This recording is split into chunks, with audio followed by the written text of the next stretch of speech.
மக்களே, நம்ம இப்போ சிக்கன் குழம்பு டேஸ்ட்டில் முட்டை குழம்பு எப்படி வைக்க போகிறதுன்றத ரெசிபி பார்க்க போகிறோம். இதுக்கு தேவையான பொருள் பார்த்திங்கன்னா 2 பெரிய வெங்காயம், 3 சின்ன தக்காளி, கொஞ்சம் கருவேப்பிலை, கொத்தமல்லி, ஒரு துண்டு இஞ்சி, ஒரு 10 பல்லு பூண்டு, கொஞ்சமாக சோம்பு, 2 கிராம்பு, பட்டை, ஏலக்காய்.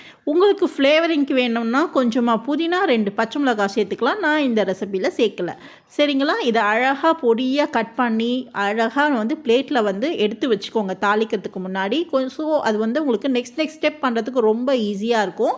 இது மாதிரி ஸ்லைஸாக நான் ஏன் கட் பண்ணிட்டேன்னு பார்த்தீங்கன்னா, இதை ஜஸ்ட்டு நம்ம வதக்கிட்டு அதை அப்படியே அரைக்க போகிறோம். ஸோ அதை சூ பண்ணுறதுக்கு ஈஸியாக இருக்கும். ஸோ அது குட்டி சைஸாக தான் கட் பண்ணுன்றதில்ல. ஸோ நீளமாக உங்களுக்கு என்ன ஷேப்பில் வேணுமோ நீங்கள் கட் பண்ணிக்கலாம். ஏன்னா எப்படி இருந்தாலும் அதை நம்ம கிரைண்ட் பண்ணிட்டு போகிறோம். ஓகேங்களா? ஸோ இதை ஃபர்ஸ்ட் பார்த்திங்கன்னா நல்லா எண்ணெய் விட்டு நல்லா ஸ்லோ ஃப்ளேமில் இந்த வெங்காயம் ஃபஸ்ட்டு வதங்கினதுக்கப்புறம் இந்த பட்டை, சோம்பு எல்லாம் போட்டுட்டு, பச்சை மிளகாலாம் போட்டுட்டு, தக்காளி, கருவேப்பிலை, கொத்தமல்லி ஒரு ஸ்டெப்பாக போடுங்க. ஏன்னா அது ஸ்லோவாக வதங்குச்சுன்னா தான் அந்த ஃப்ளேவரிங் ஸ்மெல் நல்லாயிருக்கும். எல்லாத்தையும் ஒன்றா போட்டு அதிரடி சமையலாக பண்ணோன்னா அது வேறு டேஸ்ட் வரும். பட் இது ஒன்றா செப்பரேட்டாக போட்டோன்னா அந்த ஃப்ரை பண்ணுற ஸ்மெல்லே தனியாக இருக்கும். அதை அரைக்கும் போது இன்னும் நல்லா ஃப்ளேவரிங்காக செம டேஸ்ட்டாக இருக்குங்க. ஸோ ஒன்றா போடுங்க. நான் இது மாதிரி ஒன்றா போட்டுட்டு லாஸ்ட்டில் நான் கேப்சர் பண்ணி உங்களுக்கு நான் ஆட் பண்ணியிருக்கேன். இது நல்லா வதங்கணுங்க. ரொம்ப வதங்கிடவும் கூடாது. ஒரு 5 to 6 மினிட்ஸ். ரொம்ப சுருங்கிருச்சுன்னா அந்த டேஸ்ட்டு கன்சிஸ்டன்சியும் மாறிடும். ஸோ ஓரளவுக்கு அந்த பச்சை ஸ்மெல்லு போகிற அளவுக்கு வதங்கினா போதுங்க. இல்லை புதினா ஆட் பண்ணிங்கன்னா மட்டும் கொஞ்சம் நல்லா ஃப்ரை பண்ணுற மாதிரி பார்த்துக்கோங்க. நான் இஞ்சி பூண்டு பேஸ்ட் யூஸ்வலாக அரைச்சி ஒரு பாக்ஸில் வச்சுப்பேன், அதுக்கப்புறம் ஆட் பண்ணுவேன். பட் நான் இன்றைக்கி அந்த பாக்ஸ் ரெடி பண்ணாததால் இஞ்சி பூண்டும் அப்படியே நான் கட் பண்ணி இல்லை ஆட் பண்ணி வதக்கிட்டேங்க. ஓகேங்களா? நெக்ஸ்ட்டு அதை அரைச்சி வச்சுக்கோங்க. அதுக்கப்புறமா கடாய் எண்ணெய் காஞ்சதுக்கப்புறம் ஒரே ஒரு 4 கடுகு, கொஞ்சம் சோம்பு, அது நல்லா வெடிஞ்சு வரும்பொழுது 2 பட்டை, கொஞ்சோண்டு, ஏன்னா நம்ம ஆல்ரெடி பட்டை ஆட் பண்ணியிருக்கோம். ஸோ கொஞ்சமாக 2 துண்டு, சின்ன துண்டு பட்டை போட்டு அது நல்லா பொரிஞ்சு வரட்டும். அது வரைக்கும் வெயிட் பண்ணு. ஏன்னா பொரியறதுக்கு முன்னாடி இந்த அரைச்சி வச்ச மசாலா போட்டிங்கன்னா அந்த ஸ்மெல்லு நல்லா இருக்காது. ஸோ கொஞ்சம் பொரிஞ்சு வர வரைக்கும் வெயிட் பண்ணுங்கள்.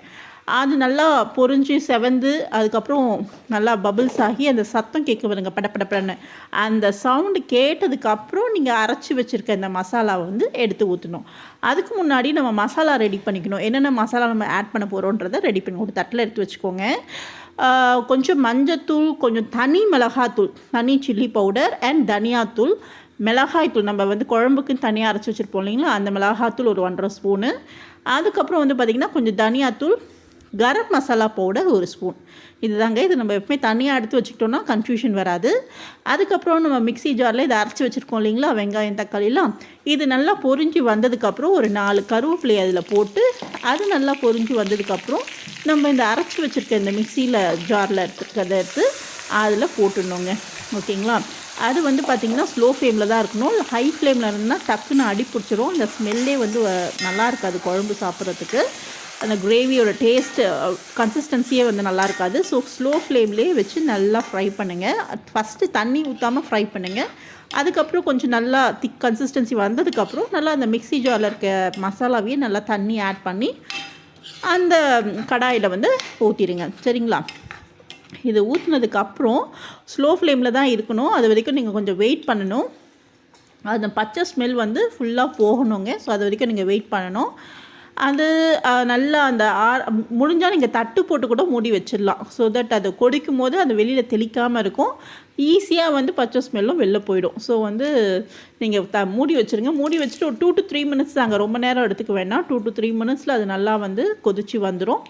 அதுக்கப்புறம் நம்ம என்ன பண்ணணும்னு பார்த்தீங்கன்னா, இந்த மிளகாத்தூள், மசாலா பவுடர்லாம் எடுத்து வச்சுருக்கோம் இல்லைங்களா, அது அப்படியே அந்த தட்டில் எடுத்து வச்சுருக்கதை அப்படியே நம்ம இந்த கடாயில் ஆட் பண்ணிக்கலாங்க.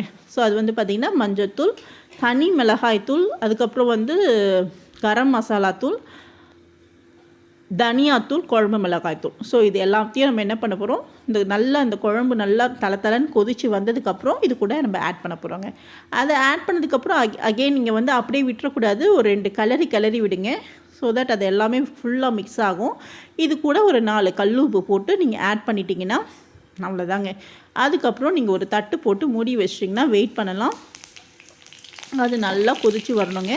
அதுக்குள்ளே சைடில் என்ன பண்ணுங்கள், கொத்தமல்லி கொஞ்சம் தனியாக எடுத்து சிசர் வச்சு குட்டி குட்டி கொத்தமல்லியாக வந்து கட் பண்ணி வச்சுக்கோங்க.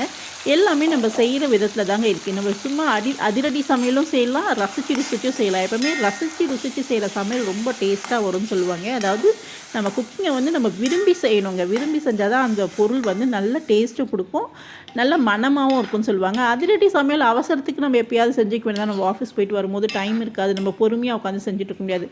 அந்த மாதிரி டைமில் நம்ம அவாய்ட் பண்ண முடியும். பட் வீட்டில் என்றைக்காவது ஒரு நாள் இது மாதிரி இருக்கும்பொழுது நீங்கள் பொறுமையாக அது ஒன்றையும் அழகாக கட் பண்ணி ஒன்றும் தனித்தனியாக எடுத்து வச்சு நீங்கள் செஞ்சிங்கன்னா அதோட டேஸ்ட்டே வேறு மாதிரி இருக்கும், அதோட ஸ்மெல்லும் வேறு மாதிரி இருக்கும். ஸோ ட்ரை பண்ணுங்கள்.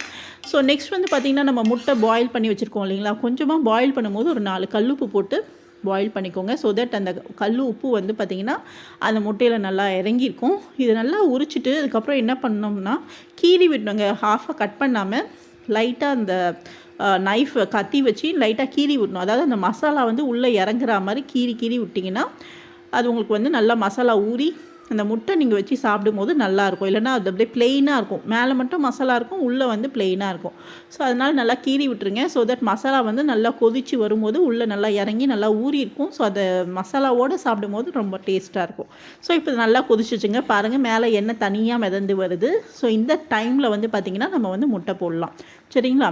ஸோ ஒரு முட்டையாக நம்ம எடுத்து போட்டுக்கிட்டோன்னா நல்லா கொதிச்சுருங்க. நல்லா கொதிச்சதுக்கப்புறம் நம்ம ஆல்ரெடி வந்து கொத்தமல்லி வந்து கட் பண்ணி வச்சுருப்போம், குட்டியாக கட் பண்ணி. எப்போவுமே கொத்தமல்லி ஆட் பண்ணுங்கள் எல்லாத்துலையும். ஏன்னா கொத்தமல்லியில் வந்து பார்த்திங்கன்னா அயன் சத்து இருக்குது. முடிஞ்ச அளவுக்கு கொத்தமல்லி சட்னி வந்து ஒரு வீக்லி ஒன்ஸ் நம்ம செஞ்சுக்கிறது நல்லது. அண்ட் நம்ம டெய்லி இதை சட்னி அரைக்க முடியாது. அதே மாதிரி தேங்காய் சட்னி, பொட்டுக்கடலை சட்னி, வேர்க்கடலை சட்னி அரைக்கும்போது ஒரு நாள் கொத்தமல்லி சட்னி அரைச்சி சாப்பிடுங்க. ஆனால் டெய்லியாக நம்ம சமையலில் வந்து கொத்தமல்லி இருக்கிறது ரொம்ப நல்லதுங்க. கண்டிப்பாக சேர்த்துக்கோங்க. அதை ஒதுக்கி சாப்பிடாமல் அதுவும் சாதத்தில் பிசைஞ்சு சாப்பிட்றதுக்கு குழந்தைங்களுக்கு சொல்லிக் கொடுங்க. அதோட இம்பார்ட்டன்ஸ் சொன்னிங்கனாவே குழந்தைங்க சாப்பிட ஆரம்பிச்சிருவாங்க. ஸோ நம்மக்கிட்ட தான் இருக்குது நம்ம ட்ரெயின் பண்ணுற விதம். ஸோ இது நல்லா கொதிச்சிருச்சுங்க. அவ்வளோதான். இன்றைக்கி நம்ம வீட்டில் வந்து ஸ்பெஷல் குழம்பு வந்து பார்த்திங்கன்னா முட்டை குழம்பு தான். இது நல்லா ரெடி ஆகிடுச்சு. இதோட டேஸ்ட் வந்து பார்த்திங்கன்னா கறிக்குழம்பு ஸ்மெல் இருக்குங்க. ஏன்னு கேட்டிங்கன்னா, இல்லை நம்ம இஞ்சி பூண்டு பேஸ்ட் போடுறோம், கரம் மசாலா போடுறோம், அதனால் கறிக்குழம்பு சாப்பிட்ற மாதிரியே இருக்குங்க. அண்ட் அடிஷ்னலாக கொஞ்சம் ஒரு ஃப்ளேவரிங்காக ரசம் வச்சாச்சுங்க. நல்ல மிளகு ரசம் வச்சாச்சு. இது வந்து நம்ம ஆல்ரெடி ரெசிபி நம்ம வீடியோ போட்டிருக்கோம். வீடியோவில் பார்க்காதவங்க போய் பாருங்கள், யூஸ்ஃபுல்லாக இருக்கும். நல்லா ரசம் நல்லா கமன்னு வச்சாச்சு. ஸோ அண்ட் முட்டை குழம்பு அண்ட் ரசம், இதுதான் நம்ம வீட்டில் இன்றைக்கி ஸ்பெஷல் லன்ச். கண்டிப்பாக எல்லோரும் ட்ரை பண்ணுங்கள். அண்ட் என்றைக்காவது ஒரு நாள் இந்த மாதிரி ரசித்து ருசித்து சாப்பிடுங்க. வாழ்க்கை